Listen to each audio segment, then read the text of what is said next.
এবার বাংলা সিনেমায় অভিষেক হতে যাচ্ছে বলিউড অভিনেতা রাহুল রায়ের। নির্মাতা বাবাই সেনের পরিচালনায় থ্রিলার ধাঁচের একটি বাংলা সিনেমায় অভিনয় করছেন তিনি। ভারতীয় সংবাদ মাধ্যমের খবর, বলিউডে আশিকি সিনেমায় অভিনয়ের মাধ্যমে সবার নজর কেড়েছিলেন রাহুল। 1990 সালে মুক্তি পাওয়া সিনেমাটির মাধ্যমে বলিউডে অভিষেক হয় তার ক্যারিয়ারের প্রথম সিনেমাতেই সাড়া পাওয়া এই অভিনেতা অভিষেক করছেন বাংলা সিনেমায়। এতে একটি গুরুত্বপূর্ণ চরিত্রে দেখা যাবে টলিউড ইন্ডাস্ট্রির জনপ্রিয় অভিনেতা খরাজকে। জানা গেছে, মিহিরায় একদমই ভিন্ন লুকে দেখা যাবে রাহুল ও খরাজকে।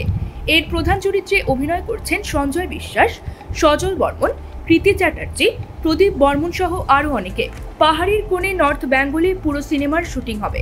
এতে কয়েকটি গান থাকবে, এর মধ্যে একটি নাচের গানও রয়েছে। নির্মাতা বাবাই সেন বলেছেন, এই মাসেই আমাদের শুটিং শুরু হবে। রাহুলের সঙ্গে আমার কথা হয়েছে, এতে তাকে একদমই ভিন্ন লুকে দেখা যাবে। আশা করছি দর্শকরা ভালো কিছু দেখতে পাবেন। প্রসঙ্গত, রাহুল রায় আশিকি ছাড়াও গেম, নসিব, ফির কাভি সহ একাধিক সিনেমায় অভিনয় করেছেন।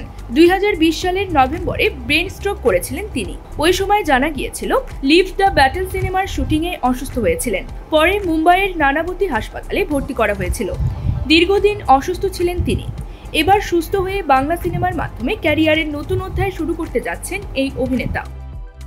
News desk, channel 16।